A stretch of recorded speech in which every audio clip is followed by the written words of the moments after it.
মেহমান আসলে খুশি হইতে হবে। মেহমান আসলে কি করতে হবে? খুশি হইতে হবে। এই যে নবী আলাইহিস সালাম মেহমানদের কদর করতেন, মেহমান করতেন। অন্য একটা হাদিসের মধ্যে আছে,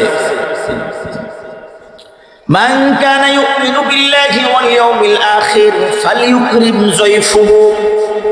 নবী আলাইহিস সালাম ইরশাদ করেন, যে ব্যক্তি আল্লাহকে মানে, মান কানা ইউমিনু বিল্লাহ, যে ব্যক্তি আল্লাহর উপরে ঈমান আনলো, ওয়াল ইয়াউমিল আখির, পরকালের উপরে ঈমান আনলো, ফালইউকরিম যায়ফুহু, ওই ব্যক্তি যেন মেহমানের কদর করে।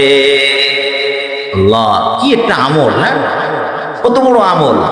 আর আমরা মেহমান এলে রাগ হয়ে যাই, মেহমান সে কি হই? রাগ হয়ে যায়।